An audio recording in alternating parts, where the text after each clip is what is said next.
বলে জ্যোতিকে পাজা কোলা তুলে সিঁড়িতে উঠতে নিলে জ্যোতি ছোটাছুটি করে জোরে কান্না করে বলল, বড় আম্মু, আম্মু, বড় আব্বু, তোমরা সবাই ওনাকে ছাড়তে বলো না, উনি আমাকে মেরে ফেলবেন, প্লিজ আমায় ছাড়তে বলো, আমার ভয় লাগছে তো ওনাকে। জ্যোতি এভাবে ছটফট করার ভেতরে আরিশর রুমে এনে জ্যোতিকে বিছানার উপর ফিক্কাত মেরে রুমের দরজাটা লক করে বিছানার কাছে এসে দাঁত কিরমির করে বলল, পিরিয়ড চলছে বলে ফিজিক্যাল টর্চার থেকে বেঁচে গেলে, আর নয়তো। এতটুকু বলে থেমে আবার বলল, তুই বলছিলে না আমি তোকে মেরে ফেলবো? একদম ভয় পাস না, আমি তোকে জানে মারবো না, কিন্তু তোকে স্বাধীনভাবে ছেড়েও দেব না। বলেও রুমের বারান্দা থেকে মোটা মোটা দুটো দড়ি এনে জ্যোতির দিক তাকিয়ে বাঁকা হেসে জ্যোতির দুই হাত খাটের দুই পাশে শক্ত করে বেঁধে দিল। জ্যোতি হাত বাঁধায় ফুপিয়ে বলল, আমায় বাঁধছেন কেন? আমার হাত খুলে দিন। আরিশ জ্যোতির কথা শুনে চোখ দুটো ছোট ছোট করে শয়তানি হাসি দিয়ে বলল, আজ থেকে এমন বাধা অবস্থায় রুমে বন্দি থাকবে। বলে জ্যোতির দিকে তাকিয়ে বাঁ চোখটা টিপ দিয়ে রুম থেকে বের হতে নিলে জ্যোতি অনুনয়ের কণ্ঠে বলল, কিন্তু আরিশ জ্যোতির কোনো কথা না শুনে বাহির থেকে দরজাটা পিন লক করে যেতে নিলে দেখে সানজিদা খান ওর সামনে দাঁড়িয়ে। এটা দেখে আরিশ পাশ কাটিয়ে যেতে নিলে উনি আরিশের হাতটা ধরে ওনার রুমের দিকে হাঁটা দিলেন। সানজিদা খান ওনার রুমে এসে দরজাটা লক করে আরিশকে বিছানার উপর বসিয়ে বললেন, আরিশ, আমি তোমার জন্মদাত্রী মা, তুমি কি আমার কোনো কথা শুনো না? চুপ করে থাকবে না? তুমি এরকম পাগলামি করছো কেন? ওরকম একটা মেয়ের জন্য রাদীপের গায়ে কেন হাত তুলেছ? আরিশের মাথা তো এমনিতেই গরম ছিল, এখন আবার তারই প্রিয়সীকে তারই সামনে অপমান যোগ্য কথা বলায় উঠে দাঁড়িয়ে চেঁচিয়ে বলল, আমার কাছে মো কোনো ওরকম মেয়ে নয় আম্মু, ও আমার কাছে পৃথিবীর সবচেয়ে ইম্পর্টেন্ট মানুষ। আজ বলেছ, নেক্সটে যেন এই ধরনের কথার তোমার মুখ থেকে না শুনে। আরিশ, ওর জন্য তুমি সেই দিন আমাদের থেকে চলে গিয়েছিলে, 7-8টা বছর আমার বুকের কাছে ছিলে না। তোমার জায়গাটা ওকে দেখতে করে করে খেত। আরিশ আর মায়ের কথা শুনে বিছানায় বসে শান্ত কণ্ঠে বলল, তুমি আমার মা হও আম্মু, আমি তোমার ছেলে হয়ে আমার অনুভূতিগুলো তোমাকে বোঝাতে পারবো না। আর রইল বাকি মৌয়ের কথা, তাহলে তুমি আমাকে যতটা ভালোবাসো ঠিক ততটাই ভালো তুমি মৌকে বাসো, কিন্তু তুমি তা প্রকাশ করো না, বরঞ্চ তুমি এটা প্রমাণ করো যে তুমি মৌকে পছন্দ করো না। কিন্তু আমি তো জানি আমার মা এতগুলো বছর সবার সামনে মৌয়ের সাথে খিটখিট করলেও সবার আড়ালে মৌকে আগলে রেখেছে, শুধু এটাই ভেবে যদি তার ছেলে দেশে ফিরে। সানজিদা খান ছেলের কাছে সত্যি ধরা পড়ার মতো কাচুমাচু করে বললেন, তো তোমার ভুল হচ্ছে, আমি ওই মেয়েকে। আরিশ ওর আম্মুর কথা শেষ করতে না দিয়ে বলল, আম্মু, মিথ্যে বলার প্রয়োজন নেই, মৌকে তুমি আড়ালে নয় সবার সামনে আঁকড়ে রাখো, তাতে আমার মনে হবে আমার মাই পৃথিবীর শ্রেষ্ঠ মা। সানজিদা খান বুঝতে পারে ছেলের থেকে আর লুকানো যাবে না, তাই উনি ধরে রাখা চোখের পানি ফেলে বললেন, তাহলে তুমি আমাকে ছেড়ে গিয়েছিলে কেন? মায়ের কথায় আরিশ উঠে চলে যেতে নিলে সানজিদা খান আরিশ হাত ধরে ভাঙা গলায় বললেন, আমি তোমার অনুভূতি শুনবো বাবা, মাকে বলো। আরিশ দাঁড়িয়ে যায়, বাধ্য সন্তানের মতো মমতাময়ী মায়ের ভাঙা কণ্ঠ শুনে আরিশকে দাঁড়াতে দেখে সানজিদা খান ওর সামনে দাঁড়িয়ে বললেন, মাকে বলবে না? আরিশ নিঃশ্বাস ফেলে হাত দুটো মুঠ করে বলল, আম্মু, তুমি তো জানোই আমি ছোটকাল থেকে মাথা গরম হলে নিজেকে কন্ট্রোল করতে পারি না, আর আমি যেগুলো সহ্য করতে পারতাম না সেই জিনিসগুলো আমার সামনে বেশি হতো, তাই মাত্রাহীন রিয়্যাক্ট করে ফেলতাম। এতটুকু বলে থেমে আবার বলল, আম্মু, মৌকে আমি কারোর সাথে সহ্য করতে পারি না, ও আমি ব্যতীত কারোর সাথে হেসে কথা বলুক এটা আমি মানতে পারি না। ওর সামান্য হাসি আমার হৃদয়ে করে করে খায়, ওর সামান্য ব্যথা আমাদের হৃদয়কে কাঁপিয়ে দেয়, ওর চোখের পানি আমার সমস্ত সত্তা নাড়িয়ে দেয়। জানো আম্মু, ওর চোখে পানি দেখলে মনে হয় ওর চোখের পানি বের হওয়ার কারণগুলো জেনে সেই সব কষ্ট আমি নিঃশ্বাস করে দিই, তবু ওর চোখের পানি বের না হোক। আর যখন ওর চোখের পানির কারণটা জানতে পারি তখন সর্বপ্রথম কারণটাই আমি হই, আর যখন এটা জানতে পারি মনে হয় পুরো পৃথিবী জ্বালিয়ে দিই। কিন্তু আফসোস, দুনিয়া তো আমার কিংবা আমার বাবার নয়। আরিশের রাগ কমতে দেখে সানজিদা খান ওনার পাশে আরিশকে বসিয়ে বললেন, আমার সোনা, তোমাকে আমি বুঝতে পারি, কিন্তু তুমি যে চলে গিয়েছিলে এই জিনিসটা কখনো মানতে পারছিলাম না। বারবার এটা মনে হতো মোয়ের জন্য তুমি চলে গেছো, তাই তো? তুমি চলে যেতেই দিব। সানজিদা খানের কথা শেষ করার আগে আরিশ বলল, মনে হতো না আম্মু, আমি মোয়ের জন্য চলে গেছিলাম। কারণ একটাই ছিল, ওর ছোট্ট মন বারবার ভুল করত, আর তার রেশ ধরে আমার থেকে আঘাত পেত। আম্মু, আমি ওর প্রতি এতটা অ্যাডিক্টেড যে ওকে দেখলে ছুঁতে মন চাইতো, ওর সাথে সময় কাটাতে মন চাইতো। কিন্তু আম্মু, আমি সেটা করতে পারতাম না। আমি যদি এখানে থাকতাম ওকে বারবার ছুঁতে মন চাইতো, আর আমি সেটা করতাম, কিন্তু ও সেটা সহ্য করতে পারতো না। মরে যেত আম্মু, ও মরে যেত। আর ওর কিছু হলে আমি দমাটকে মরে যেতাম। ও শুধু আমার আম্মু। সানজিদা খান ছেলের কথা নিঃশ্বাস ফেলে বললেন, ও তো এখনো ছোট। ওনার কথা শুনে আরিশ উঠে দাঁড়িয়ে বলল, আমি জানি, কিন্তু আমার কিছু করার নেই। রাদীপকে রাখার আর কোনো রাইট ছিল না, কারণ ওর সুইজারল্যান্ডে থাকার সময় শেষ হয়ে গিয়েছিল। তাই ওকে দেশে ফিরতে হতো। আরও দেশে ফিরে আমার মোয়ের কাছে ঘেঁষতে চাইবে, এটা আমি জানি। তাই আমিও ওর সাথে আসি। সানজিদা খান রাদিফের চলে আসার কথাটা সম্পূর্ণ বুঝতে না পেরে বললেন, মানে এটাই আম্মু, আমি রাদীপের সুইজারল্যান্ড স্কলারশিপ আমি করিয়েছিলাম, যাতে আমার অনুপস্থিতিতে ও মোয়ের কাছে না যেতে পারে। এর জন্য রাদীপ হঠাৎ? হ্যাঁ। এতটুকু বলে থেমে আবার বলল, মো আমার ছিল, আছে, আর মৃত্যুর আগ পর্যন্ত থাকবে, আর ও থাকতে বাধ্য। আরিশ, তুমি ওকে সময় দাও, ও যেন তোমাকে বুঝে, কারণ জোর করে সব পাও। আরিশ তার মায়ের কথায় গম্ভীর কণ্ঠে বলল, সময়? এই 7 বছর অনেক সময় ছিল। বলে আরিশ রুম থেকে বেরিয়ে যায়।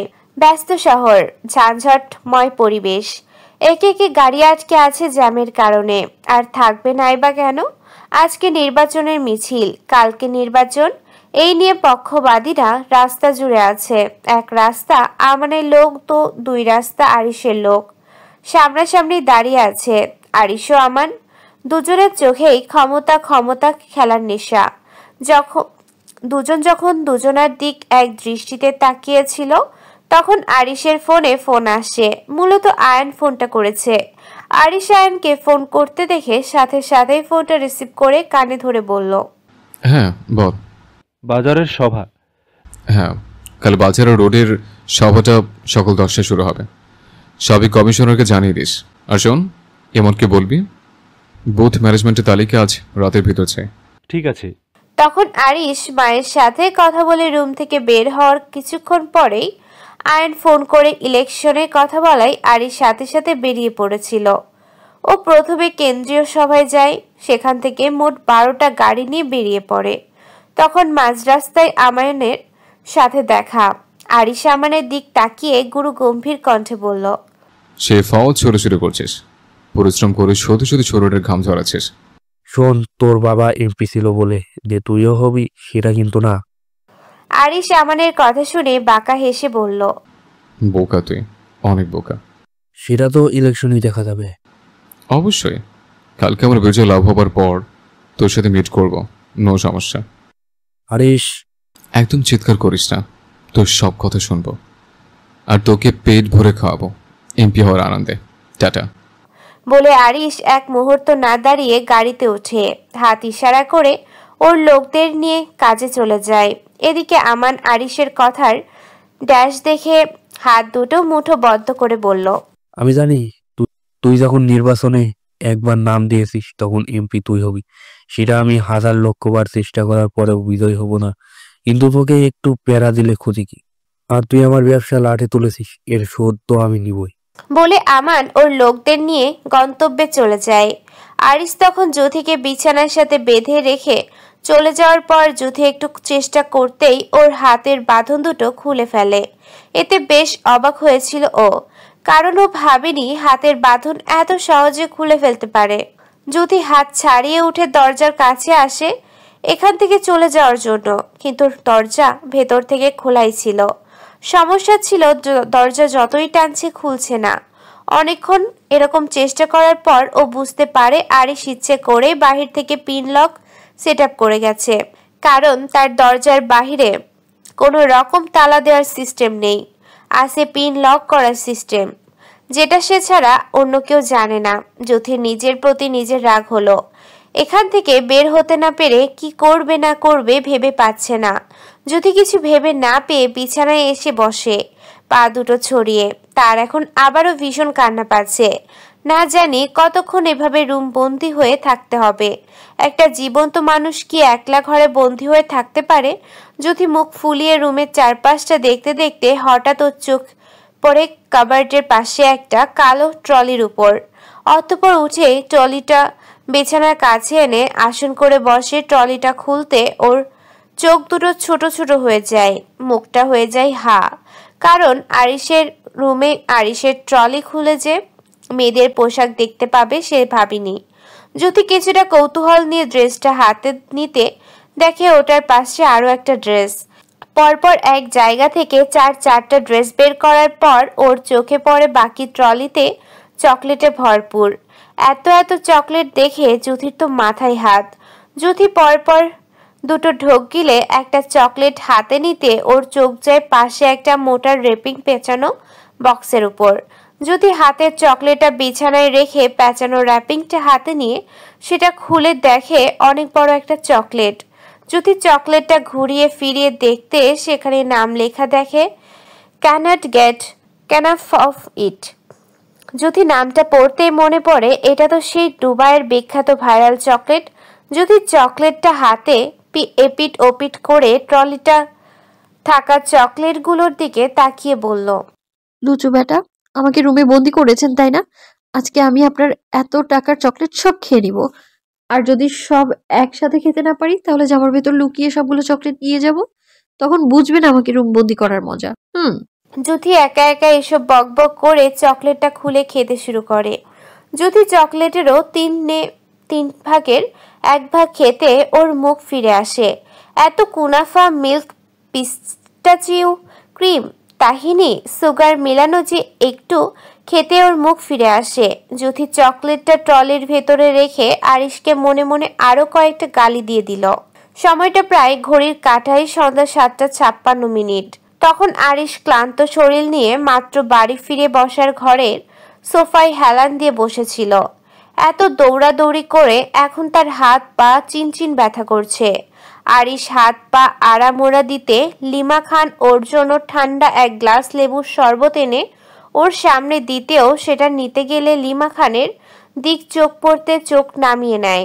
মনে পড়ে তার সকালের কাণ্ড ঘটানোর কথা। আরিশের অনুশোচনা হয় লিমা খানের দিক তাকাতে। আরিশ নিচের দিক তাকিয়ে লিমা খানকে বলল, আই এম সরি মেজমা, আমি রাগের বসে সকালে। আমি জানি বাবা, তখনকার কথা বাদ দাও। তুমি সেই সকালে বের হলেও মাত্র ফিরলে শরবতটা খাও, শরীরটা ভালো লাগবে।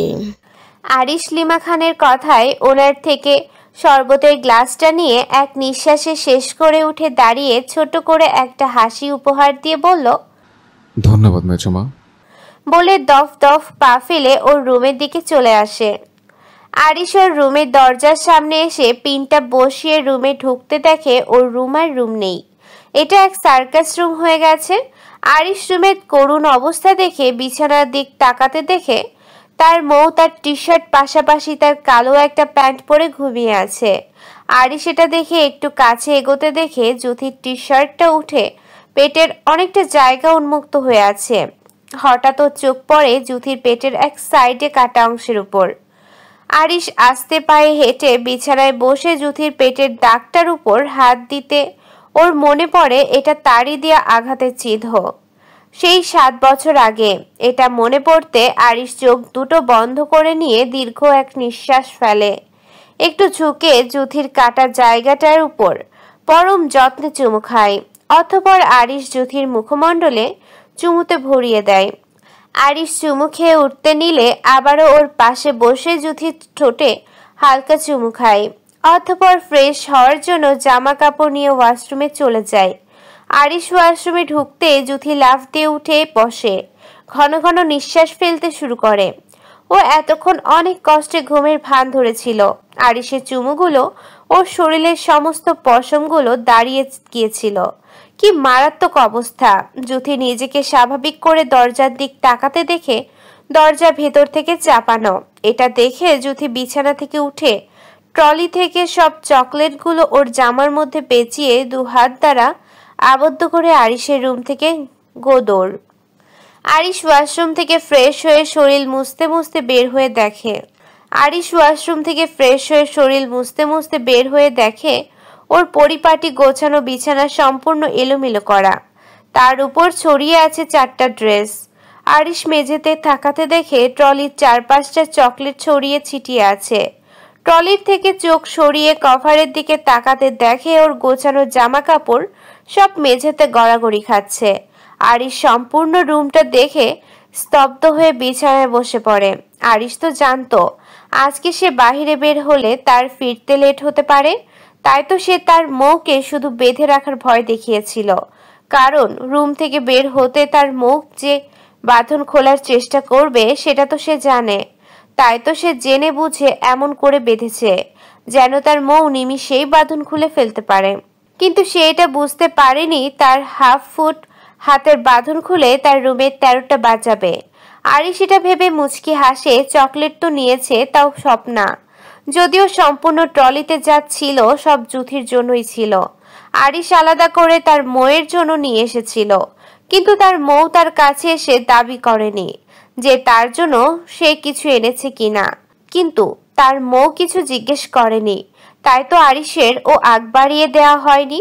তার মৌয়ের জন্য আনা সামান্য গিফটগুলো আরিশ এসব ভেবে চকলেটগুলো ট্রলিতে তুলে পাশাপাশি ড্রেসগুলোও রেখে ওর জামা কাপড়গুলো কাবার্ডে গুছিয়ে রেখে পেছন ভেবেই বিছানার উপর চিত হয়ে শুয়ে পড়ল। আজ সারাদিন এত কাজের চাপে শরীর ব্যথা করছে ওর। এই সময় তার মৌ তার ভীষণ প্রয়োজন, তাই আরিশ ওর ফোনটা হাতে নিয়ে ফারিকে টেক্সট পাঠায়। সরি, মৌকে আমার রুমে জলদি আসতে বলো। ফারি রুমে বসে মনোযোগ দিয়ে ইংলিশ মুভি দেখছিল আর মনে মনে মজা নিচ্ছিল। তখন ফোনে আরিশের নাম্বার থেকে টেক্সট আসতে দেখে মেসেজটা পড়ে ব্রুকুচকে রিপ্লাই পাঠালো। ভাই, তুমি তো সকালে মৌকে তোমার রুমে লক করে গেলে, ও তো তোমার রুমেই আছে। ফারির টেক্সটের সাথে সাথে আরিশের টেক্সট আসে।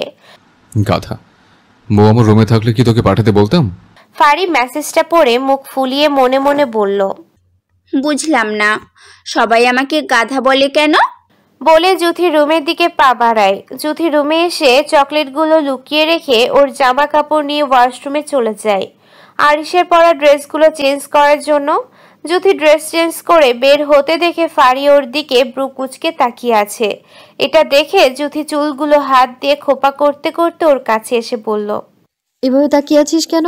আরিশ ভাই তোকে তো রুমে যেতে বলেছে।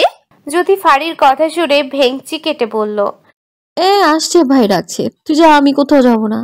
ফারি যুথিকে ভেংচি দিয়ে কথা বলতে দেখে নাক মুখ কুচকে বলল, আমাকে ডেকেছে যে আমি যাব, তোকে পাঠাতে বলেছে। তুই তাকে বলে দে আমি কোথাও যাব না, কখনো না। ঠিক আছে, আমি বলছি, তুই যাবি না। হ্যাঁ বল। ফারি যুথির কথায় মোবাইলটা ওর সামনে ধরে বলল, এটা পর। যুথি ফারিকে ওর দিকে কেমন করে হাসতে দেখে ফোনের দিকে তাকিয়ে দেখে আরিশ দুটো রাগের ইমোজি দিয়ে লিখেছে। ঠিক আছে, ওকে আসতে হবে না, ওকে বল রেডি থাকতে, আমি বরং ওর রুমে আসছে। আমি তো মজা করে বললাম, আমি এক্ষুনি তার রুমে যাচ্ছি তো। বলে ফুসতে ফুসতে রুম থেকে বেরিয়ে আসে।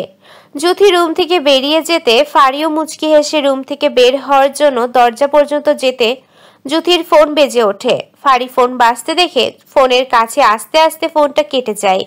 ফারি যুথির ফোনটা হাতে নেয় কে ফোন করেছে দেখার জন্য। ফারি ফোনটা হাতে নিয়ে দেখে সেখানে জানু লিখে সেভ করা। জানু লেখা দেখে ফারি বুঝতে পারে এটা তানিশা নাম্বার। অতঃপর ফারি ফোনটা রেখে চলে যাওয়ার সময় হঠাৎ করে ওর চোখ পড়ে ফোনের ওয়ালপেপারের উপর। সেখানে আরিশের ধোয়া উড়ানো একটা পিক, আর তার উপর লেখা আরিশান আরিশ খান, মাই লুচু খান সাহেব। তার পাশে লজ্জা পাওয়ার ইমোজি দেওয়া। এটা দেখে ফারি ওর ফোনে একটা পিক তুলে নিয়ে মনে মনে বলল, তলে তলে পীড়িত করে, আমি জানালেই দোষ। আর আমি বলতে গেলে হয়ে যাই গাধা। বাহ বাবা বাবা, খুব ভালো। মনে ফারিওর রুমে চলে যায়। লিমা খান, মেহজাবিন খান দুজনে কিচেন রুমে রাতের আহার বস্তুর বন্ধ ব্যবস্থা করছিলেন। সানজিদা খান তা একে একে এনে টেবিলের উপর সাজাচ্ছিলেন। মোমেনা খানের শরীরটা ভালো না থাকায় আজকে উনি ওনার রুমেই আছেন, নিচে আর আসেননি। তাই বাকি তিন যা মিলে সব পরিপাটি করে রেডি করছেন। সানজিদা খান টেবিল সাজানোর সময় হঠাৎ ওনার উপরে চোখ পড়ে। জ্যোতি ছোট ছোট পায়ে আরিশের রুমের দিকে যাচ্ছে। এটা দেখে উনি গলা ছেড়ে ডাকলেন, মৌ নিচে আসো। জ্যোতি ওর বড় আম্মুর কণ্ঠ শুনে ওপর থেকে সানজিদা খানের দিকে তাকিয়ে বলল, হ্যাঁ বড় আম্মু, আমি হ্যাঁ তাড়াতাড়ি এখানে আসো। জ্যোতি একবার আরিশের রুমের দিক তাকিয়ে ঢোক গিলে সিঁড়ি বেয়ে নিচে ওর বড় আম্মুর কাছে এসে বলল, আমাকে ডেকেছো কেন? সানজিদা খান টেবিলের কাছ থেকে এসে জ্যোতির গালে হাত দিয়ে গালের এপাশ ওপাশ দেখে বললেন, সকাল থেকে কিছু খাওনি মানে? মনে হয়। তাড়াতাড়ি বস, খাবার দিচ্ছি। বড় আম্মু আমি ওর সম্পূর্ণ কথা শেষ হওয়ার আগে সানজিদা খান বললেন, আগে খাবার খাও, তারপর তোমার কথা শুনবো। জ্যোতি একবার উপরের দিক তাকিয়ে সানজিদা খানকে বলল, তোমার ছেলে। আমার ছেলেকে আমি দেখব, তুমি আগে খাও। জ্যোতি সানজিদা খানের কথায় ভরসা করে চেয়ার টেনে খেতে বসে পড়ে। জ্যোতি চেয়ারে বসতে সানজিদা খান প্লেটে খাবার বেড়ে দেন। জ্যোতি খাবারের প্লেট অর্ধেক শেষ করতে না করতে আরিশ হুট করেই জ্যোতির সামনে থেকে প্লেটটা মেঝেতে ফিক্কা মেরে চেঁচিয়ে বলল, তোকে আমার রুমে আসতে বলেছিলাম না? সানজিদা খান আরিশের কথায় ওর সামনে গিয়ে বললেন, আরিশ ও সকাল থেকে কিচ্ছু খায়নি। আমি। আম্মু, আমার থেকে গরু খাবার বেশি হয়ে গেল। বাবা তুমি?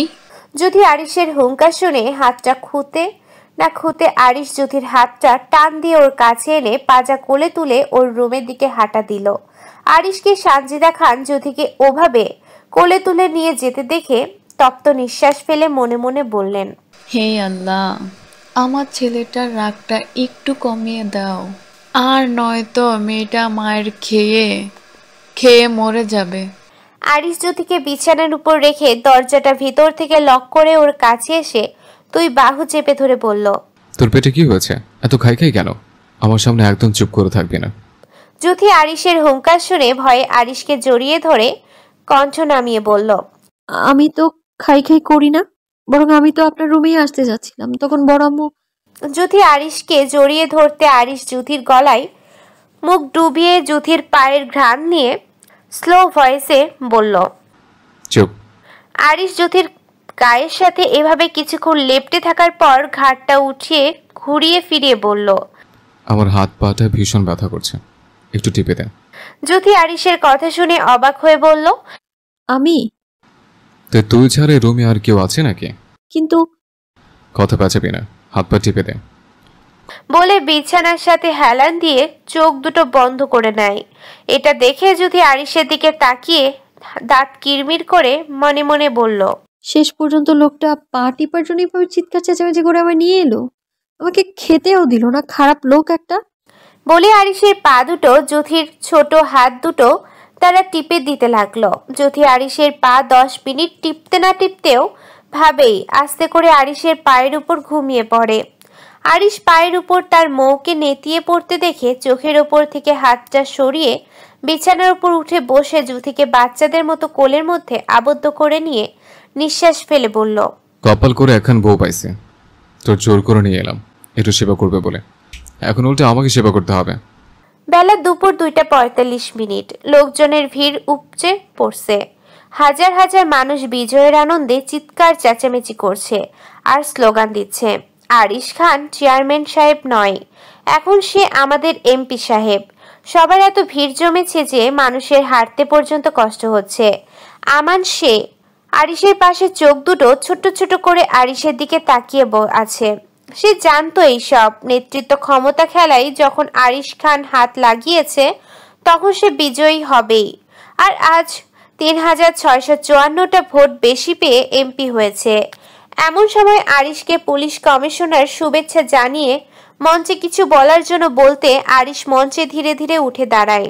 কালো পাঞ্জাবি পরে তীব্র আত্মবিশ্বাস, চারপাশের ক্যামেরা ফ্ল্যাশ, নেতৃত্বের শুভেচ্ছা আর সাধারণ মানুষের বাদ ভাঙা উল্লাসের মাঝে বলল, এ চেয়ার, এ দায়িত্ব শুধু ক্ষমতার খেলা নয়, এটা আমার যুদ্ধের পুরস্কারও নয়, এটা আমার প্রতিশ্রুতির শুরু।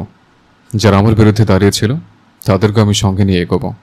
বলে আর চোখে আমানের দিকে তাকিয়ে বাঁকা হেসে জনতার দিক তাকিয়ে বলল, আমাকে ভোট দিতে কাউকে বাধ্য করা হয়নি, কিন্তু যারা আমার বিরোধিতা করে এখন পর্যন্ত বেঁচে আছে তাদের ভাগ্য ভালো, কারণ এখন সবকিছু আমার দায়িত্বে। আর যাকে একবার ছাঁটাই করব সে কান্না করার সুযোগও পাবে না। আরিশ এতটুকু বলে মঞ্চ থেকে নেমে দাঁড়াতে ওখানে থাকা মাঝবয়সী টাইপের একজন নেতা পাশে থাকা কমিশনারকে বললেন। ওনার কথায় কমিশনার সাহেব বললেন, ঠিক বলেছেন, এই ছেলে আগুন, একদিন পুড়িয়ে দেবে সবকিছু, সেটা তার চোখ দেখলেই বোঝা যায়। ওনাদের কথার মধ্যে আরিশ চুলের হাত বুলাতে বুলাতে এসে আয়নকে উদ্দেশ্য করে বলল, গাড়ি বের কর, বাড়ি ফিরবো। বাইরে মেঘ করেছে ভীষণ, আর এখানে থাকা প্রত্যেকেই বিজয়ের মিষ্টি খাইয়ে দিস। আর আরমান, ওকে আমি পার্সোনালি ট্রিট দেব। বলে কমিশনারের দিক তাকিয়ে বলল, পার্টি অফিসে রাতে চলে আসবে, আপনার ওখানে দেখা করবেন। বলে ব্যস্ত পায়ে হেঁটে বের হয়ে আসে। আরিশকে বের হতে দেখে আয়নও ব্যস্ত পায়ে হেঁটে বের হয়ে আসে। আরিশ গাড়িতে উঠে চোখের উপর হাত দিয়ে বসে থাকার মধ্যে ওর ফোনে ফোন আসে। আরিশ ফোন বাজতে দেখে চোখের উপর থেকে হাতটা সরিয়ে দেখে স্ক্রিনে বাবাই নামটা ভেসে উঠেছে। এটা দেখে আরিশ শত ক্লান্তির মাঝেও মুচকি হেসে ফোনটা রিসিভ করে বলল, আসসালামু আলাইকুম বাবাই। ওয়ালাইকুম আসসালাম। কেমন আছো বাবাই? ফাইন মাই সান। এই বাবাইটাকে তো একদম ভুলেই গেছো। না বাবাই, দেশে ফেরার পর ইলেকশনের কাজে সময়টা অনেক বিজি কাটছে, তাই সময় করে। হ্যাঁ, বুঝতে পেরেছি বাবা, একমাত্র লাভই দেখলাম বাংলাদেশে তুমি এমপি নিযুক্ত পেয়েছো। ছোট কই বাবাই? ও বিজনেস ডিল করতে আমেরিকা গিয়েছে, আজকে ফ্লাইট ল্যান্ড করার কথা। মামনি কেমন আছে? তোমার মামনি একদম তোমাকে ছাড়া ভালো নেই, সারাক্ষণ শুধু লুসিয়ানা আর তোমার কথা মুখে থাকবেই। মামনির কাছে ফোনটা দাও। ইন্ডিয়ার তাইনিন ফোনটা ওনার স্বামী জিয়ানলুইজি গ্যান্টানার এর কাছ থেকে নিয়ে অভিমানী কণ্ঠে বললেন, আমার কাছে আর ফোন দিয়ে কি করবে শুনি? কে কি খবর নেয় আমার? মামনি, আই এম সরি, আসলে ব্যস্ত ছিলাম। ঠিক আছে, এবারের মতো মেনে নিলাম। তবে দেশে যে বইয়ের জন্য ফিরলে তাকে তো একটা নজর আমাকে দেখালে না। আসলে মামনি, বিষয়টা মাথা থেকে বেরিয়ে গেছিল। ইন্দ্রিয়া তাইনিন জানেন আরিশ কেমন টাইপের ছেলে। ব্যক্তিগতভাবে উনি আরিশকে আরিশের ব্যক্তিত্বের জন্য ভীষণ ভালোবাসেন, ঠিক যতটা উনি ওনার লুসিয়ানকে ভালোবাসেন ঠিক ততটাই। তাই আবারও অভিমানী কণ্ঠে বললেন, আমি এত কিছু জানি না, আমার বৌমাকে আজকেই দেখব। ঠিক আছে মামনি, আমি তোমাকে সন্ধ্যায় ভিডিও কল দিব। মামনি, লুসিয়ান ব্যাক করলে আমাকে ফোন দিতে বলো। সে আমি তাকে বলতেও ফোন দেবে আর না বললেও দিবে। এই কিছুদিন বিজনেস নিয়ে ব্যস্ত থাকার পাগলামিটা একটু কমেছে, আর নয়তো তুমি ছাড়া তার নাকি চলেই না। আরিশ আরো কিছুক্ষণ ওনাদের সাথে কথা বলে ফোনটা রেখে দেয়। আকাশের কালো মেঘের হাতছানি, গুড়ি গুড়ি বৃষ্টি থেকে মুষলধারে নামবে ভাব। নামবে কি বৃষ্টি ছুপ ছুপ করে পুরো শহরে বর্ষণ করতে শুরু করে দিয়েছে।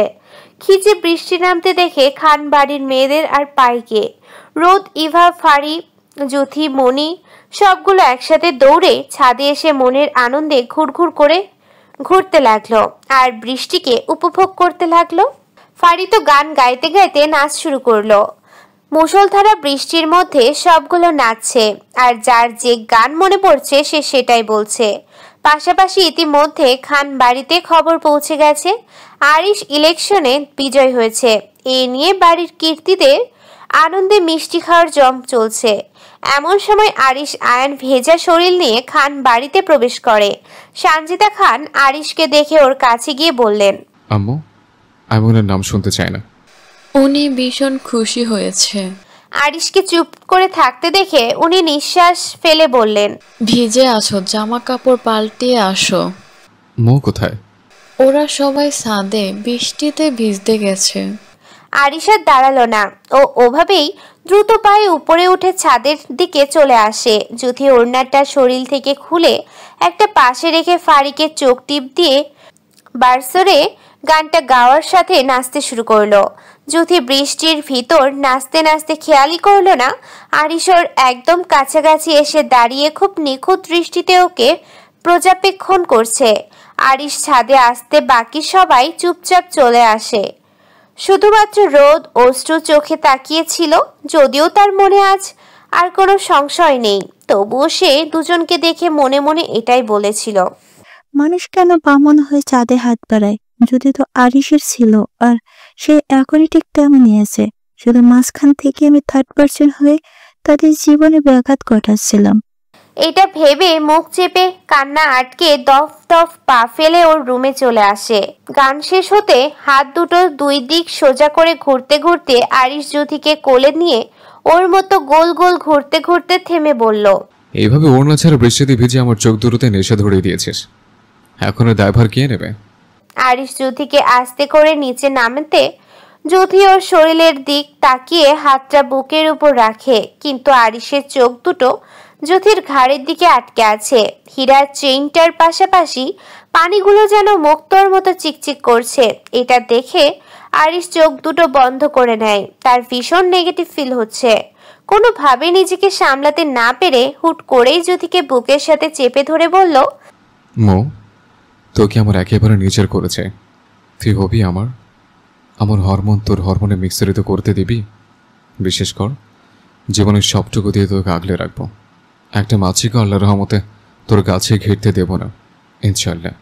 যুথি আরিশের নির্লজ্জ ঠোঁটকাটা কথাই আরিশের থেকে নিজেকে ছাড়িয়ে তোতলাতে তোতলাতে বলল, আমি নিচে যাব। কিন্তু আমি তো তোকে যেতে দেব না। দেখুন, আপনার কাছে থাকলে আমার কেমন অস্বস্তি হয়, কেমন যেন লাগে আমার। আরিশ যুথির তোতলানো কথায় স্থির দৃষ্টিতে যুথির দিকে তাকাতে যুথির ঠোঁট দুটো মধু কাঁপতে দেখে হুট করেই যুথির ঠোঁট দুটোর সাথে ওর ঠোঁট দুটো মিশিয়ে চেপে ধরে। যুথি আরিশের এমন কাজে নিজেকে ছাড়ানোর চেষ্টা করতে আরিশ যুথিকে অমন অবস্থায় ঘুরিয়ে দেয়ালের সাথে চেপে ধরে। আরিশ এতটাই শক্ত করে চেপে ধরেছে যে যুথির শ্বাস নিতে পর্যন্ত কষ্ট হচ্ছে। অনেকক্ষণ হওয়ার পরেও আরিশ যুথিকে ছাড়ছে না বলে যুথি ফুপিয়ে কেঁদে ওঠে। বৃষ্টির পানির সাথে চোখের পানিও একত্রিত হয়ে যাচ্ছে ওর। আরিশ একটা সময় যুথির ঠোঁট ছেড়ে দিয়ে শ্বাস নিতে নিতে গম্ভীর কণ্ঠে বলল, আমাকে সহ্য করার ক্ষমতা না থাকলে নিজেকে আমার সামনে এমনভাবে প্রেজেন্ট করবি না যাতে করে আমার তোকে ছুঁতে মন চাইবে। মনে রাখবি, আমি বারবার তোকে ছোঁয়া থেকে নিজেকে সামলাতে পারবো না, আর একবার যদি ধরি আমাকে সামলাতে কষ্ট হয়ে যাবে তোর কাছে। যুথি আরিশের কথা শুনে ঘৃণা দৃষ্টি নিক্ষেপ করে চলে যেতে নিলে আরিশ যুথির হাতটা চেপে ধরে বলল, তোকে যেতে বলেছি? আমার হাত ছাড়ুন, নিচের দিকে তাকিয়ে। কি বললি? শুনতে পাইনি। ছুরুন। কথাটা যে মুহূর্ত থেকে তোর জীবন থেকে সমাপ্ত করে দিবি, আর নয়তো। আরিশকে সম্পূর্ণ কথা শেষ করতে না দিয়ে যুথি বলল, আর নয়তো কি? কি করবেন আপনি? কি হন আপনি আমার? সবসময় আপনার এরকম নোংরাম আমার কেন সহ্য করতে হবে? কি ভাবেন আপনি? আপনি এটা ভাবলেন কি করে? আমি তোর কি হই সেটা তুই জানিস না। আরিশ যুথিকে চেঁচিয়ে কথা বলতে দেখে যুথিকে ওর বুকের কাছে এনে স্লো ভয়েসে বলল, না না না, আপনি আমার কিচ্ছু হন না। আপনি আমার পরপুরুষ, কোনো অধিকার নেই আপনার আমার সাথে এমন করার। আমার সামনে চেঁচিয়ে কথা বলে সাহস নেক্সট টাইম করবি না। আর অধিকার আছে কি নেই সেটা আমি দেখে নেব। বললাম না অধিকার নেই, কারণ আমাদের বিয়েটা ভেঙে গেছে। আমি আপনাকে ডিভোর্স দিয়ে দিয়েছি। আপনি আমার থেকে দূরে থাকুন। বলে আরিশের থেকে হাত ছাড়াতে নিলে আরিশ যুথির দুই বাহু চেপে ধরে ঝাঁকিয়ে বলল, কি বললি? আবার বল।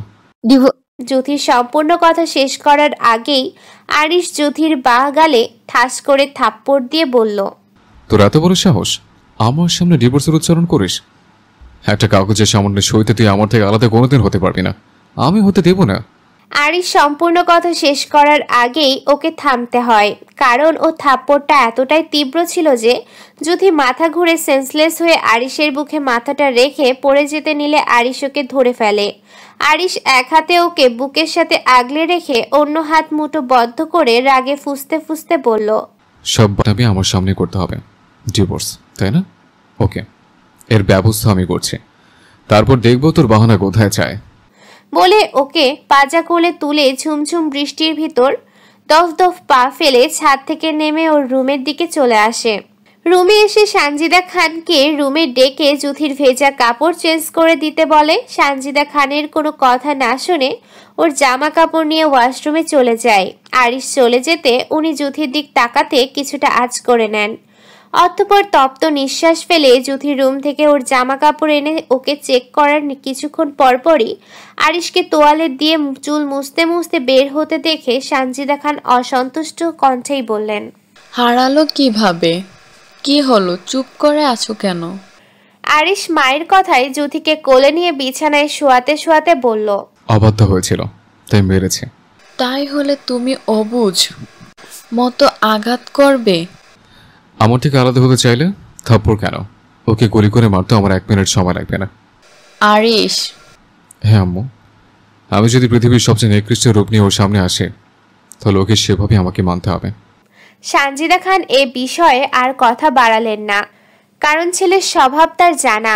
তাই প্রসঙ্গ পাল্টে বললেন, ওকে ওর রুমে রেখে আসো, আমি ভিজা জামা কাপড়গুলো ধুয়ে শুকিয়ে দিয়ে আসবো। বলে উনি চলে যেতে নিয়ে আরিশ গম্ভীর কণ্ঠে বলল, ও আজ থেকে আমার কাছে আমার রুমে থাকবে। আরিশের কথায় সানজিদা খান দাঁড়িয়ে গিয়ে বললেন, কিন্তু এটা হয় না। এখন হবে। কিন্তু তোমাদের বিয়ে তো। সেটা আমি দেখে নেব। সময়টা সন্ধ্যা 7:14। আরিশের অবস্থান পার্টি অফিসে। সেখানে জনগণের লিস্ট পাশাপাশি নেতৃত্বে সবার কি কাজ 2 ঘন্টা বসে সবাই মিলে আলাপ আলোচনা করে ঠিক করে। আয়নকে বুঝিয়ে দিতে বলে। আরিশ আমানের ইনভাইট করা ক্লাবে যায়। আরিশ ক্লাবে যেতে আমান এগিয়ে এসে বলল, ওয়েলকাম এমপি সাহেব। আরিশ আমানকে পাশ কাটিয়ে একটা চেয়ার টেনে অ্যাটিটিউডের সাথে বসে বলল, বলতেই হবে তোর সাহস আছে, আর নয়তো আমাকে ডাকতে না। আমার আরিশের অ্যাটিটিউড দেখে দাঁত কিরমির করে মনে মনে বলল, আমার ব্যবসা লটে তুলে আমার সামনে আসাই হচ্ছ, তবে চিন্তা করিস না, আমি তোর মাথার ওপর দিয়ে কাঁঠাল ভাঙবো, তোর টাকা দিয়ে আমি আমার ক্ষতিপূরণ করব।